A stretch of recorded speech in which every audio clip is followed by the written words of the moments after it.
I'm excited to introduce Neil Clarke and his son Ayanda Clarke. Neil Clarke is an internationally renowned percussionist that has performed and lectured across the world, and his son Ayanda Clarke studied ethnomusicology at Wesleyan University. It's just significant that we start the day at the summit with a presentation on the significance of the African drum tradition as a way to get us to think about the merger of aesthetics and politics. And it isn't some new phenomena, but an old one that we have a lot to learn from. So please join me in welcoming Neil Clarke and Ayanda Clarke.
Good morning.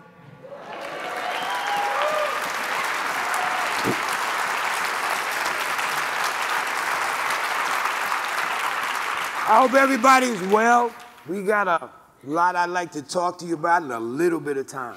We just took you around the world. For those folks who are literate, okay? We were in Cuba, we were in Brazil, we were in Ghana, we were in Nigeria, we were in Senegal, and we could have went a lot more places. And we're in Brooklyn now.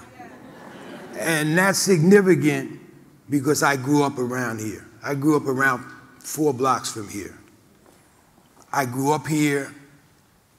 I've been running these streets my whole life, and I learned how to do this here, in the streets, in the parks.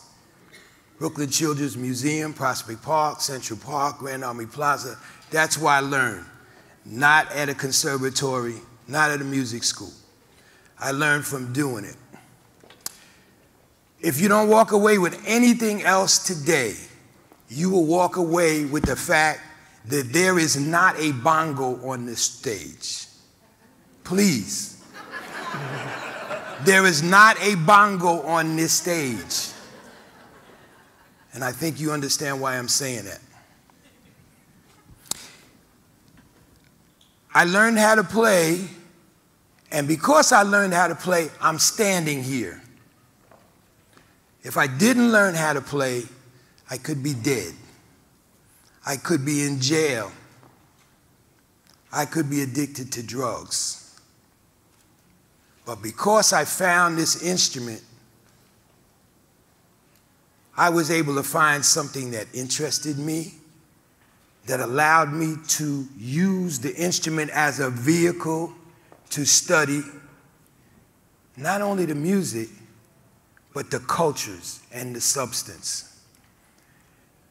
There's more to each one of these drums than just playing a nice beat. Every one of them, every single one of these represents a culture with profound wisdom that is accessible to us. And we can use these instruments as just something superficial and trivial as a result of situations that existed in this country and other places around the world. Or we can recognize that these represent an opportunity for accessing profound wisdom and having a very significant impact on people's lives.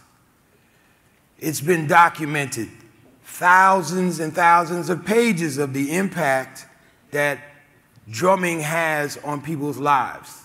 It could be used as therapy, elders, recovery from all kinds of physical and mental ailments, et cetera, et cetera, et cetera. It can be used for all of these things.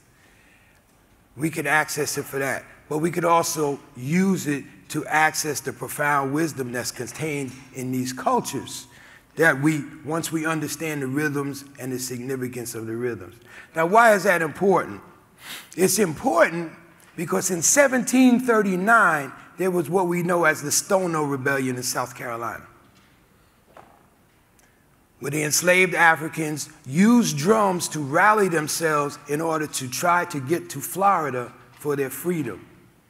As a result of that, in 1740, there were laws passed against the playing of these drums in this country. Now, today, people will drive up to corporate headquarters with U-Haul trucks full of drums to have drum circles to cultivate team building. Isn't that significant? Corporate America will use drums to cultivate team building, but when the Africans wanted to use their drums as a source of communication, the first form of long-distance communication, first form, no cell phone, you don't need a tower, there's no bill. When Europeans got to Africa, Africans were communicating over long distances with drums. So this form of communication was outlawed for Africans. In this country and any place else where you find Jamaica, any place that you find Africans went and they used their drums. So it's important to understand that there's so much more that these provide.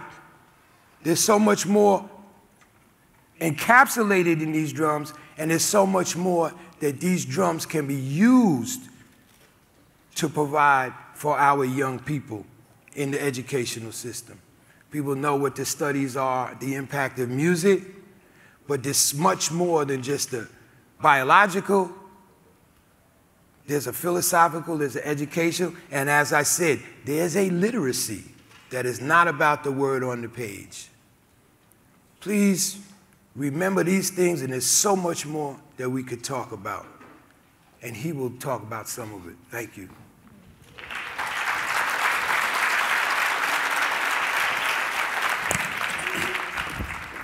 No pressure. Just finish that.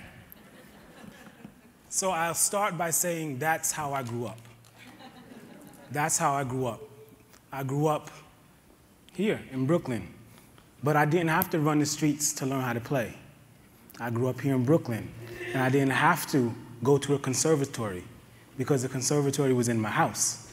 The conservatory was at home. The conservatory was in the dining room, in the living room, in rehearsals, in performances.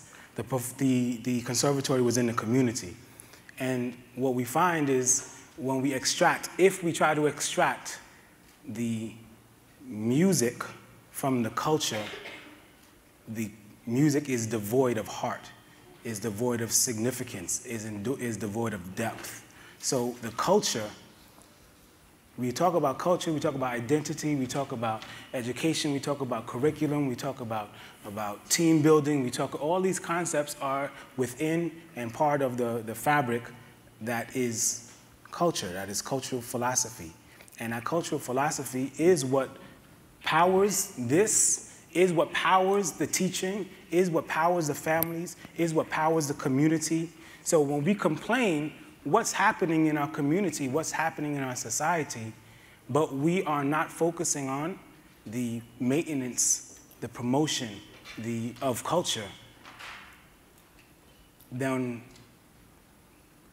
we run into problems.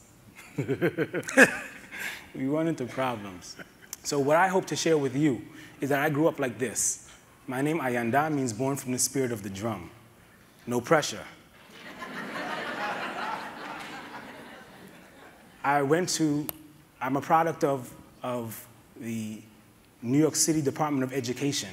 I went to some of the best public schools and then went to some of the best private schools.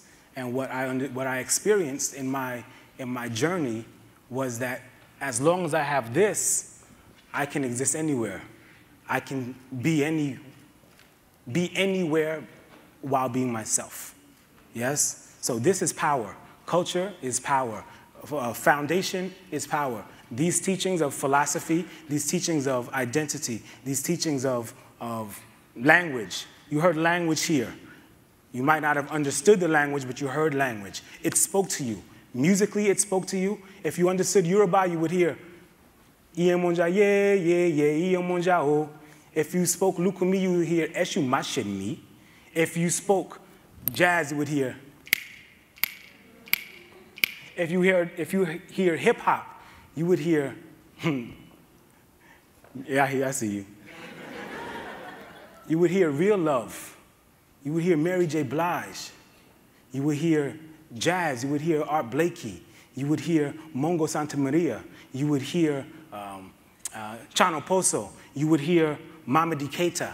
You would hear the legends who espouse the traditional teachings of Africa. Master musicians were responsible for the philosophy, for the culture, for the medicinal, for the psychological, for the educational, for the communicational, for the social aspects of maintenance of community life, because the drum is life. There's no aspect of life that exists without the participation of these instruments. So when we say Africa is the heartbeat, the drum is the heartbeat of Africa. Africa is a heartbeat of hip-hop. Africa is a heartbeat of jazz. Africa is a heartbeat of R&B. Africa is a heartbeat of salsa. Africa is a heartbeat of rumba. Africa is a heartbeat of our community, what we're hearing is that the philosophy, the culture, the essence of humanity that is expressed from these drums is what's keeping us alive, is what's powering our biomatrix, yes? So Baba said he wants you to only remember that these are not bongos. I hope you remember a little bit more than that.